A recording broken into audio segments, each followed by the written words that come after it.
Hey Travis, is this a good time? Hey there, Emily. Sure, I'm good right now. First off, I'm glad to hear you were released from the hospital. Thanks, it's great to be out. And you're coming back home tonight, right? Yep, I'm actually almost at the station already. That's great. I should be getting there right on schedule at about 4:30. I'll come and pick you up. Thanks, Emily. Seriously though, collapsing on the job from overwork? That's just insane. When I heard that you were taken to the hospital in an ambulance from your office, I thought I was gonna have a heart attack. And that's not even your regular assignment. You were only transferred from the main office temporarily because the branch office was short-staffed. And here I am, your fiancé, unable to come and see you because you're so far away. I feel so bad I haven't been able to support you, Travis. You don't need to feel bad about anything, Emily. I'm sorry I made you so worried about me, but I'm fine now. I'll be going back to my regular duties at the main office next week, so I'll be able to relax and get back into the swing of things at my own pace. Plus, I think this experience has given me some great insights that the company can use going forward related to creating a positive working environment. So when I think about it, there are actually plenty of silver linings to me being in the hospital. Oh, Travis, you're such an optimist. Oh, and by the way, there was something my dad wanted to ask you about. Yeah, what is it? He wants to know if you have some free time tomorrow? Yeah, I don't go back to work until next week, so tomorrow should be fine. Apparently there's something he wants to ask you to do before you go back to your regular job at the main office. Really? Any idea what it is? He said he'll give you all the details when he sees you tomorrow. He was planning on meeting up with you for lunch if that worked for you. Sure, that'll be fine. When should I head over there? Around 11:30 or so? Yeah, that sounds good. I'll let my dad know you're coming. Excuse me, I'm looking for Travis. Is this the correct number? Yep, that's me. I presume this is Ms. Butler, right? I'm actually on my lunch break right now, but is there something I can help you with? My understanding is that this is your very first day working at the main office after being assigned to a branch office, right? And you collapsed from overwork while there? Yes, that's right. Although to be more precise, it was only a temporary assignment at that branch office. Temporary? Yes, I was originally stationed at the main office. For a number of reasons, I was temporarily stationed at the branch office in Fieldsburg for a few months, but boy, I had no idea how heavy the workload was going to be.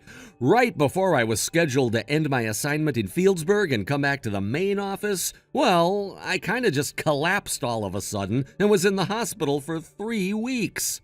I see. However, I don't understand how you could have had that hard of a workload. Honestly, it was a big surprise to me, too.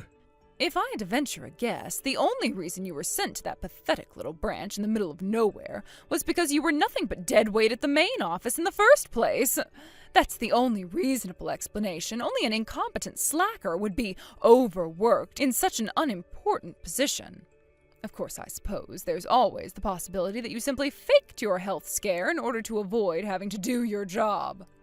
No, I wasn't faking it. I was actually pretty sick. They wouldn't have kept me there for 3 weeks before releasing me if that weren't the case. In any case, it seems as though you managed to spend your entire morning simply going around and talking with the heads of each department. Do you really think someone in your low position has any need or reason to do that? I expect you to be doing your actual job in the afternoon. Hey, Travis. Well, it's been a few days. How's it going back at the main office? Are you getting along all right? Well, let's just say I had a less than pleasant encounter with a colleague. Ooh, that doesn't sound good. What happened? Do you know a female manager named Butler? Oh, yeah, I do. She got transferred to the main office from a local branch office around the same time you came back from the hospital.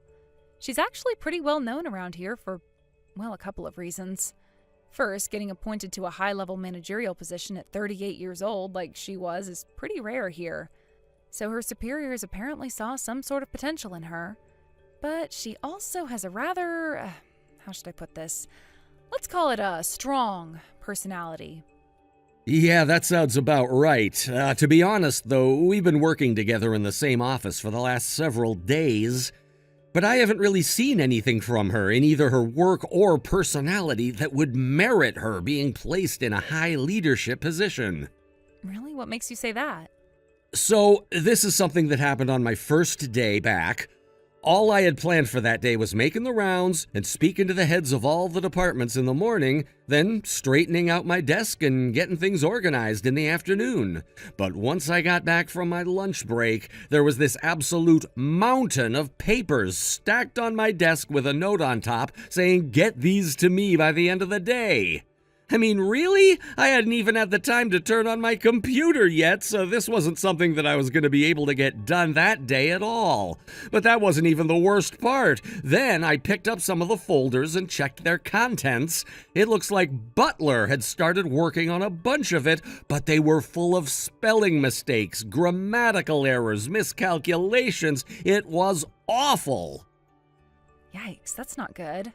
And the other people in the department were pretending to be working intently on one thing or another, but they weren't actually getting much done. It's like they were putting on a show. Now that you mention it, I did hear a rumor about your department. Apparently, when you walked into the office this morning, all the other people in the department started trembling. Everyone except for Butler, that is. I'd imagine that's because I did the unimaginable. The official narrative was that I had been sent over to the Fieldsburg branch as a form of unofficial punishment. No one who gets sent there ever comes back, so it was kind of like they were seeing a ghost.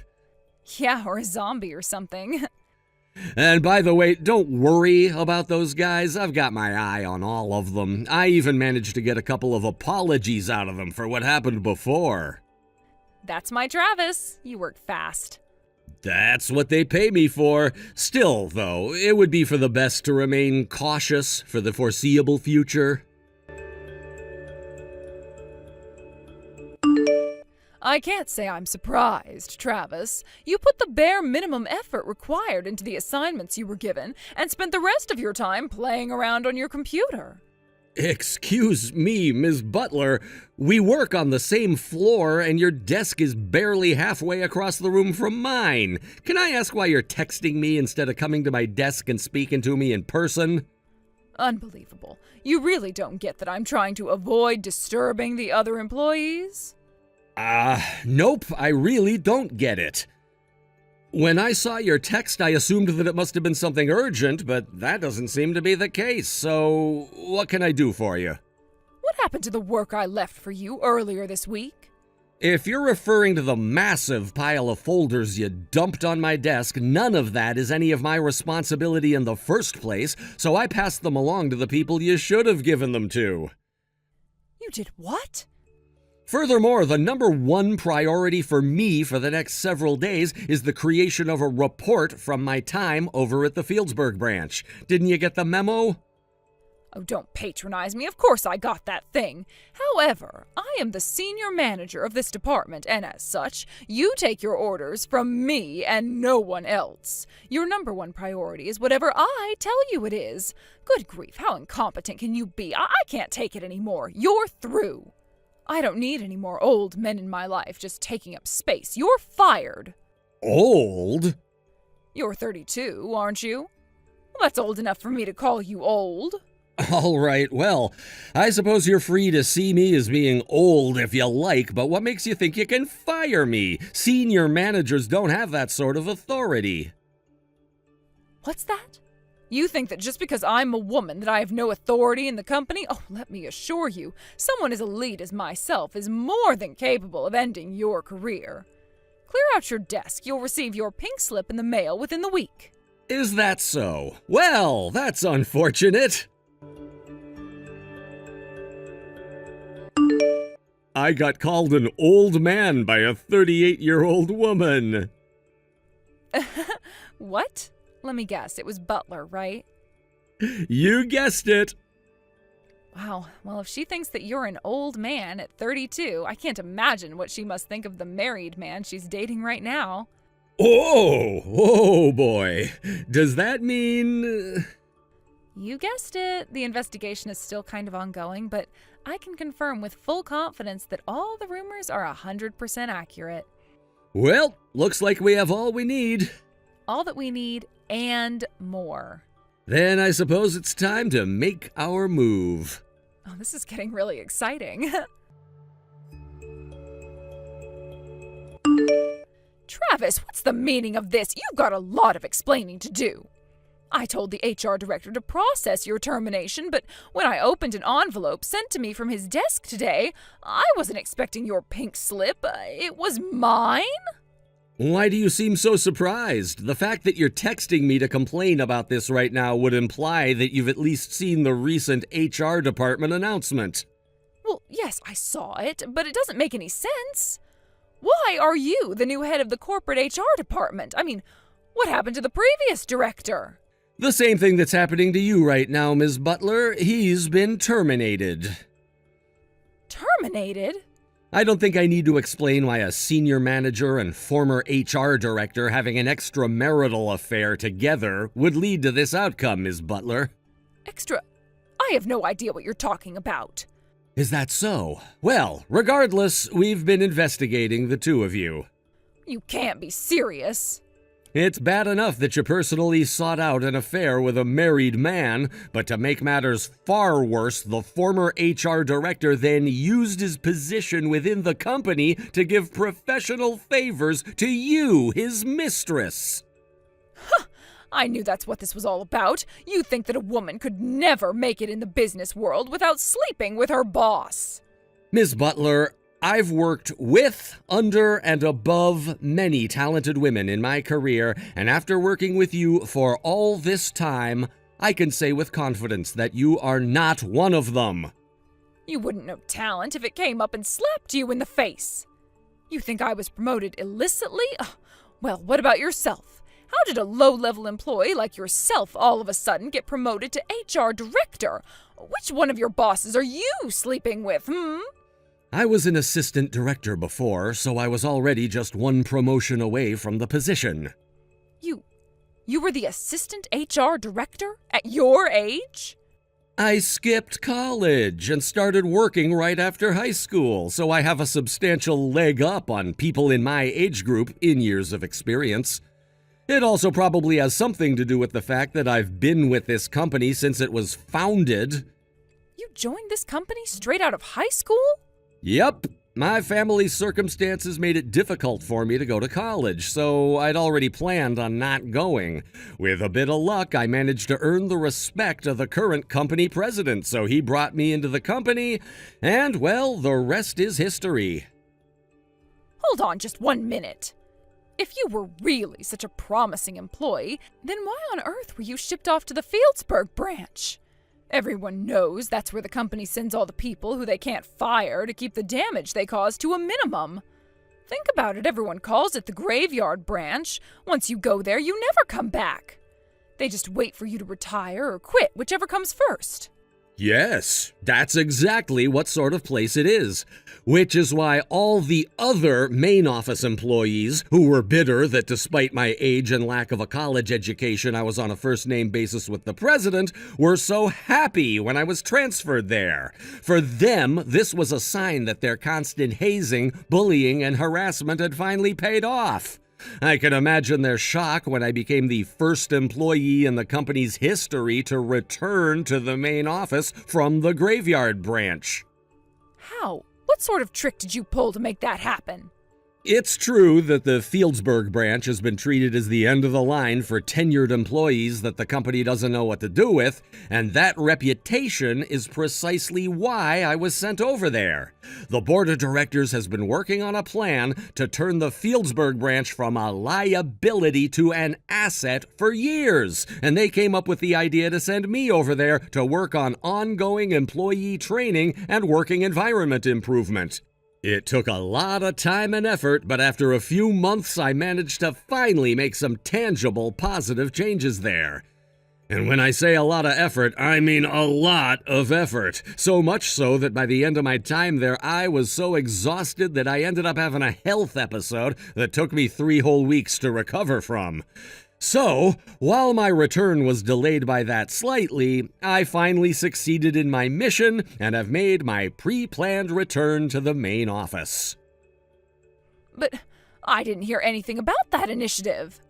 Oh, and by the way, when I came back to work, the company president made a special request of me. From the president himself? First, it was to find out whether the rumors of you having an affair with the former HR director were true, and once that was confirmed, to investigate whether your mysteriously rapid rise through the ranks to senior manager was a result of that affair. And now that my investigation on both points has been completed and my report submitted, the two of you have each received your well-earned punishments. Oh, this can't be happening. Are you saying that you've been watching me ever since you came back to the main office? That's precisely what I'm saying, yes.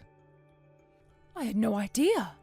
And with that, I've said all I had to say, and since you seem to have finally come to understand the situation, I'll go ahead and take my leave here. Enjoy the rest of your day, Ms. Butler. Wait, but this means that it's now public knowledge that I was cheating on my husband. Oh no, this is bad. Oh, very bad. What am I gonna do if my husband finds out? Oh, you're not gonna tell him, are you? Travis? Travis!